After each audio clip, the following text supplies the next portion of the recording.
Hello students, welcome to all. Today we are going to discuss two topics, that is the anatomy of primary dicot stem and the anatomy of primary monocot stem.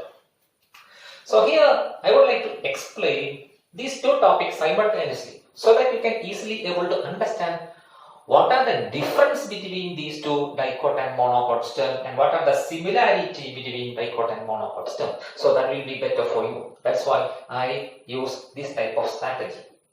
So let us move into the first topic, that is dicot stem. When you look the structure of dicot stem, you can see an outermost single layered region or outermost single layered part.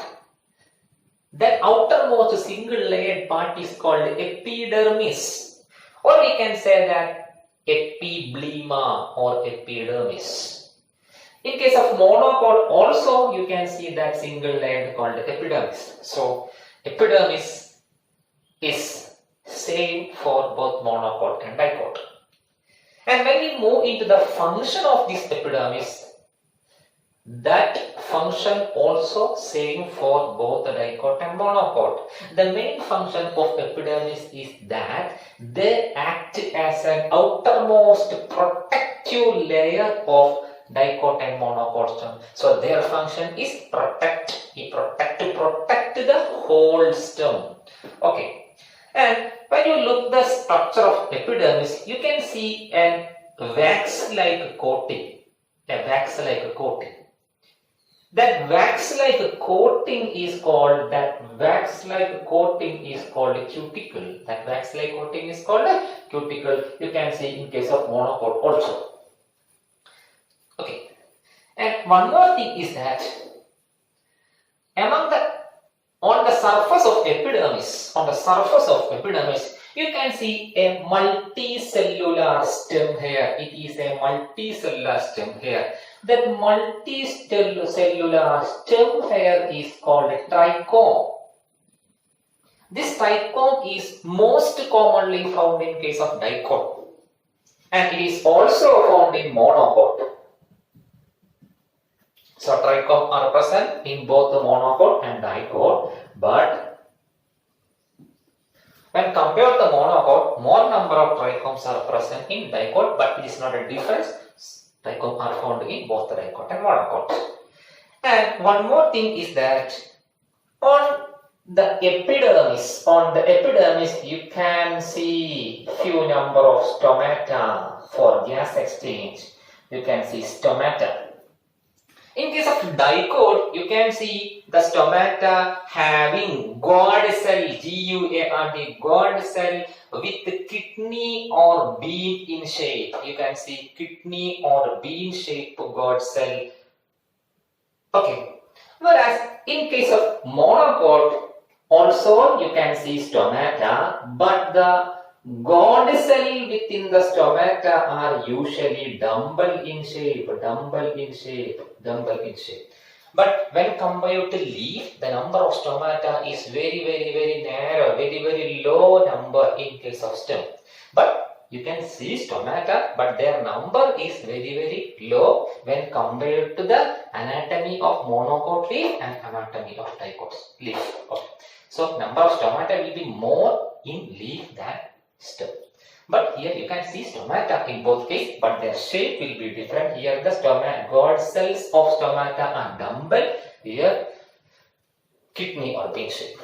This is the part of epidermal tissue system in monocot and dicot. So there will be very narrow difference between the epidermal tissue system of monocot and dicot, that is here only stomata.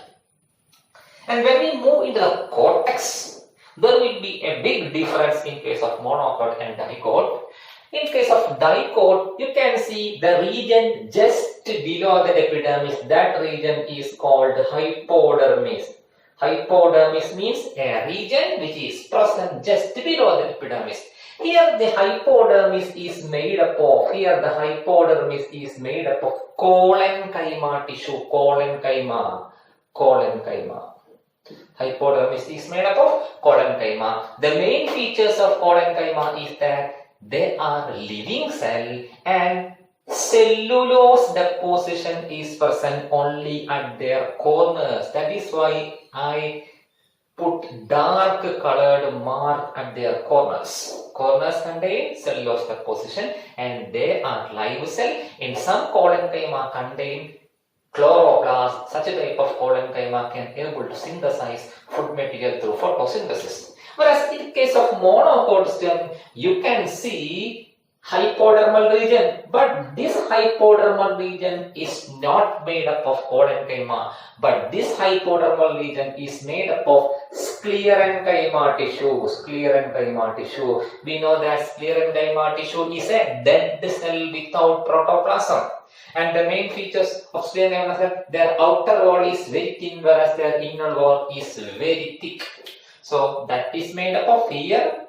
Hypodermis is made up of sclerenchyma, here made up of parenchyma. And next region is the actual cortex. Next region is the actual cortex. Here the cortex is made up of parenchyma. Here also the cortex is made up of parenchyma that are loosely arranged. And their function is storing food material like pith. Okay. And when we come into the third region, that is innermost boundary of cortex, that is called endodermis. When we move into the endodermis, this is the endodermis. So in case of dicot stem, you can see a clear-cut endodermis. Whereas here, that region is totally absent. In simple word, we can say that here you can see endodermis, pericycle, xylem, phloem, everything. But in case of monocot stem, sclerenchymatous hypodermis is followed by a ground tissue made up of parenchyma. In case of monocot stem, there is no distinct region like endodermis, pericycle, xylem, phloem, pith, something not like that. So here, epidermis, hypodermis is followed by a ground tissue made up of parenchyma, and all vascular bundles are scattered on that ground tissue. But in case of dicot stem, you can see endodermis followed by pericycle. Everything will be in a definite manner, in an order. So here endodermis is present. In case of monocot stem, that is absent.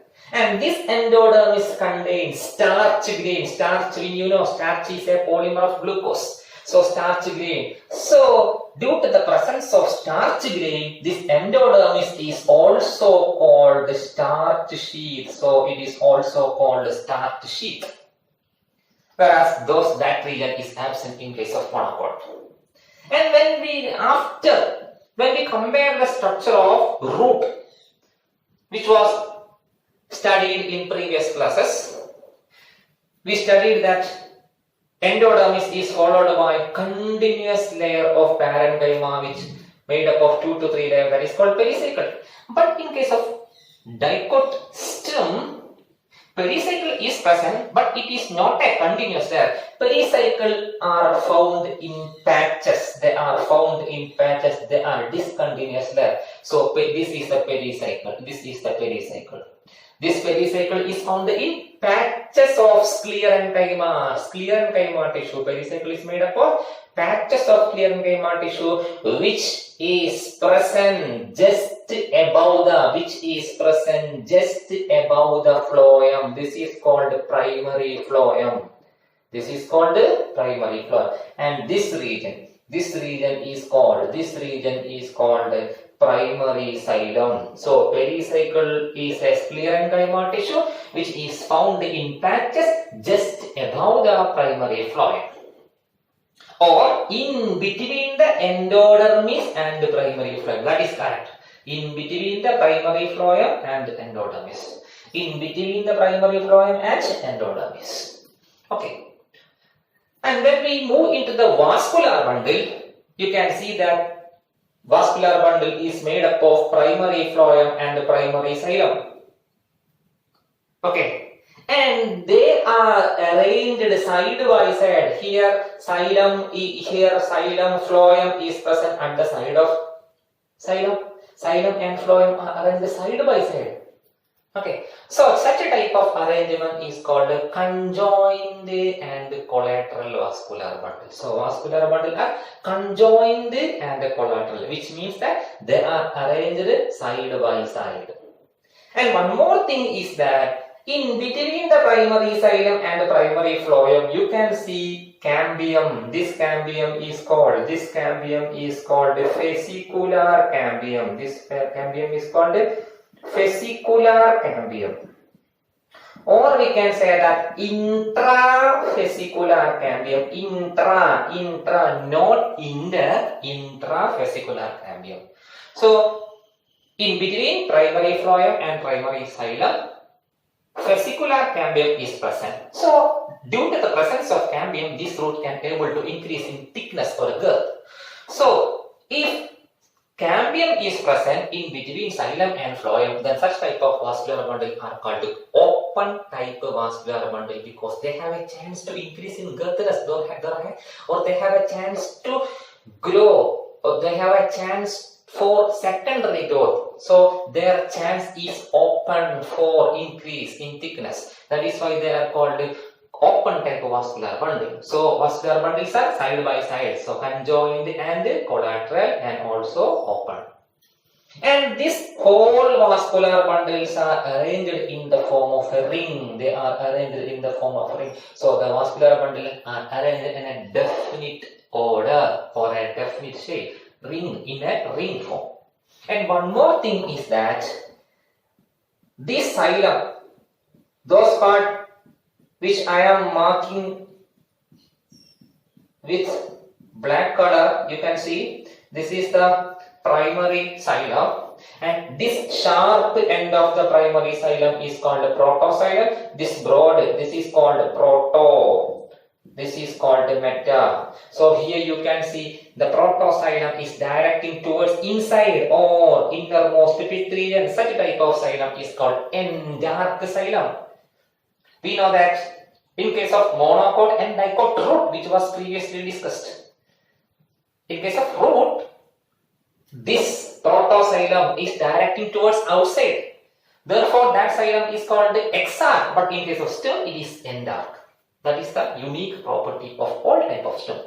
Okay, so vascular bud xylem is endark. And we can see one more thing is that teeth. And apart from this region, we can see that in between the two adjacent vascular bundle, you can see radially elongated parenchyma cell. It is a radially elongated parenchyma cell. Radially elongated parenchyma are present in between the each vascular bundle. That radially elongated parenchyma cell is called primary medullary ray. Primary medullary ray. The main function of this primary medullary ray is to conduct water and minerals from center towards the periphery. So lateral conduction of water and minerals is the main function of primary medullary ray, but it is absent in case of monocot. Medullary ray are totally absent. Then we move into the structure of monocot stem. We already discussed sclerenchyma, followed by ground tissue made up of this type of parenchyma. Within that parenchyma, vascular bundles are scattered. They don't have a specific order. Even though they don't have a specific order, we can see there is a small pattern of arrangement in case of vascular bundle. Here vascular bundles, here larger vascular bundle are present at the center, whereas smaller vascular bundle are present at the periphery. That is the arrangement of vascular bundle even though they are scattered. When we take each vascular bundle, you can see xylem tissues. The xylem tissue are arranged in the form of a capital Y alphabet. Xylem tissue are arranged in the form of a capital Y alphabet. Or sometimes the xylem tissue contain only like this. That is capital V. Capital V. So in case of monocot stem, vascular bundles are scattered in the ground tissue, And among these vascular bundle, larger are found at the center and smaller are found at the periphery. When we take each vascular bundle, you can see V or Y-shaped vascular bundle, xylem, V or Y-shaped xylem with large metaxylem and small protoxylem. And we know that this protoxylem are directing towards inside. That is called endark. That is the unique property of both stem, all type of stem.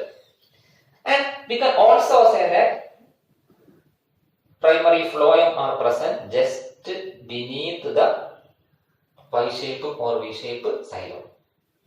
Okay. And one more thing is that some protoxylem cells gradually disintegrate and forms an air chamber. That air chamber is called protoxylem lacuna. Protoxylem lacuna. It is the empty space. It is an air chamber which are generated by the disintegration of protoxylem cells. But it is absent there. Okay. And one more thing is that each vascular bundle are covered by sclerenchymatous tissue. Each vascular bundle are covered by sclerenchyma tissue. Here also, each vascular bundles are covered by sclerenchyma tissue. That sclerenchyma tissue is called bundle sheath. That sclerenchyma tissue is called bundle sheath. And one more thing is that in case of dicot stem, we know that primary phloem, just in between the primary phloem and the endodermis, you can see patches of pericycle. In some books, it states that patches of pericycle is called bundle cap. Okay. Here it is called a bundle sheath. This is the main difference between dicot and monocot stem. Okay. Is it clear? Now one more thing is that when we take the phloem tissue of dicot and monocot, here in case of dicot, phloem tissue is made up of sieve tube element, companion cell and phloem parenchyma. 3 cells are present. Whereas in case of monocot, phloem tissue is made up of sieve tube element and companion cell, but phloem parenchyma is absent. That one also a difference between dicot and monocot. This is the basic concept of primary structure of dicot stem and monocot stem. Okay.